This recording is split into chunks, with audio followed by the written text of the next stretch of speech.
Hello everyone, and welcome to North Middle School's Learning Team 2018. North Middle School is one of 9 Loudoun County schools of approximately 800 students in grades 5 through 8. We have 47 total teachers. 40 of those teachers work in collaborative groups, 3 administrators, and 1 fantastic instructional coach.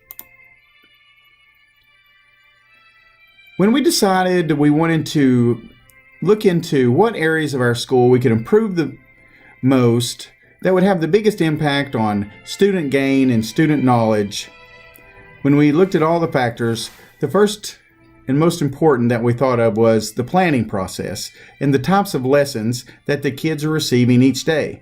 Are the lessons we're creating rigorous enough? Do they have assessments that test what we are trying to get across to them? So we partnered with Vanderbilt University and visited Shanghai schools and East China Normal University. There we studied the TPEG model. But schools in China and America are not the same, so we needed to make some changes in order for it to fit for our school. The goals of the NMS collaborative planning were 4: enhanced teaching and learning, improve assessment results, efficient utilization of resources, and promote school improvement. What makes our planning model different is that it's done daily for an hour and a half. Our lessons are stored and shared throughout the entire building, and as of right now we have over 10,000 lessons shared and stored in OneDrive. Our planning is observed by administrators who provide quality feedback. So looking at yesterday's lesson over Old Major speech, I really like that we're pulling back SOAPs as a tool, as the same tool that we use for informative, because they were able to understand, even though it's a talking pig from Animal Farm, they were able to understand what was going on in the text really well using SOAPs. Didn't you love, I love that this year we didn't prepare them for it, so they were like trying to figure out what was going on because they did not know that these were going to be talking animals, and SOAPs did bring them back to it. They had trouble with occasion. They got always. Yeah. And then can you look at the activity where we scoot and they each write on the text? This one? Yes. For me, that was a little bit chaotic, so we should talk about whether we loved that chaos and we want to keep it, or if it was productive, or if we want to approach it in a different way. Did you do it on computers or pass on paper? On their paper, physically.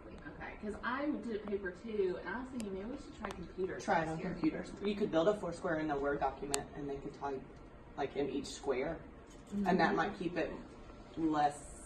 Oh, yeah. Like less trafficky with papers being passed and people moving at the same time. Right. They wouldn't have. And to it would be easier easier to edit, because part of that is going back to review what your person said, making sure they got it right, or adding what you think would make it better. And so that would make it an easier thing to fix as far as inserting or deleting. Well, I'll make a note on on this year's PowerPoint, and we'll see it next year when we pull it out of OneDrive. I was also thinking, when I look at my quiz results, they did pretty well. There are many benefits that come from our planning process. The planning stage that we were in the video you just saw was the refinement stage. We will talk more about this as we move throughout our video. But some of the benefits that it produces significant improvements in the lessons that are provided for each level of learner. Teacher collaboration avoids the sink or swim, trial and error mode that new teachers usually face. Imagine coming into your school, having 6th grade science, 8th grade math, never having taught that, no lessons prepared for you. How much of a benefit would it be to have a year's worth of lessons prepared and ready for you to go that have been vetted over the last 4 years? That is why you will see in data that we have later on, our retention levels of new teachers is much better than it has been in the past. We feel that this is because they feel much more confident, a bigger part of the team, and are not scared to go out and try new things. It also creates a culture of collaboration and sharing of ideas. Collaboration leads to increased student success rates. Our collaboration model is shown here. Earlier in this video, you saw the refinement stage. We'll move on into the design stage, implement, and evaluation stage. We will discuss these as we move forward. You can see how the learning forward teacher learning cycle is very similar to ours. And you have the analyze data sets, set goals, learn individually and collaboratively, implement new learning, and monitor, assess, and adjust. Very similar to the plan that we currently are using. All materials for the classes are school-wide are available to the entire staff. The resources are varied from notes, overheads, prezzies, PowerPoint presentations. Final thoughts on our collaborative planning process. Collaboration has increased both our faculty retention and recruitment abilities. Our teachers are more satisfied on a daily basis. Our students have become more successful because of our planning. We leave you with a final video of our learning team in action. Your struggle with number Mine? 5 too. The resort, yeah. The King's Resort. And produce. Mm-hmm. Which were both vocabulary. Vocab, So yeah. I thought we really thought that we'd just be reviewing with those questions, and we need to put something in next year's PowerPoint and in this next lesson that really gets to vocabulary, like explicitly, because Yeah. those What if were we the did most that 4-step that we learned yesterday? Oh, The in 4-step of the questions Bold and school. Mm-hmm. Okay, and we can. So let's look then. Okay, Blake, you're going to need to help us with this part. Let's look at Patrick Henry since that's where we're going to. This is what they struggle with on our quiz. Inferring the meaning of this word, the last arguments to which kings resort. So even though one of the options is like, does this mean a beach vacation? You know, we couldn't get that was a verb that means. How's it phrased in A strategy or course of action. strategy or course of action? Maybe there's a different way we can phrase it. That's helpful. I don't know if we want to make it more obvious. Or an probably act to not. resolve a situation. Mm-hmm. Those are what mine were torn between. No, let me look at mine. So I liked that we had nouns and verbs listed so you could use part of speech to which kings resort. Definitely.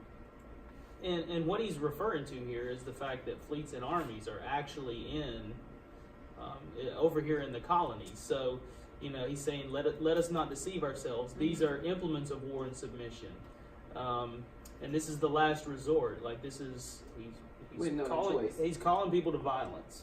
So So do you think that if did they get that when you taught the speech? Yeah, I think so. They the biggest thing that my kids had a problem with is the idea that not everybody thought that going to war was the obvious thing to do. You know, so he's having to do some convincing here. So my kids couldn't wrap their mind around the fact that, you know, Right, they're like hundreds of years later, every American is all for the Revolutionary War. absolutely And that the just British, wasn't the king's case. the king's evil, the British are the bad guys, and we're the good guys. So. Well, should we maybe look at it as a close read with just those two sentences? The one that starts with "These are the implements of war and submission" and ends all the way down with "If it's not purpose to be," and tie it to like where he then questions them. Well, What does this show of the military power mean if it's not to force us into submission? You know how on Old Major speech we did main idea to the side as we were reading? We annotated main idea. On Patrick Henry's speech, we didn't do that. We just did purpose, just to persuade, to warn. right. And maybe they need more main idea, and then they would understand. You know, the last arguments to which kings resort. He's talking about that the last thing that kings do is send out those warships, and they've already done it. So maybe we don't even need to change the quiz question, but if we're talking more about the context, they could get it. So what if you want to make a note on Patrick Henry, like for tomorrow, why don't we have them do purpose, like to persuade, but then what are they persuading? So The that direct it's object of it, yeah. tying it. Well, it's tying it to main idea. But also, we could do a close read just of that one section of that one paragraph, so that when it says this is the last argument to which kings resort, we can look at what's the antecedent to that pronoun this.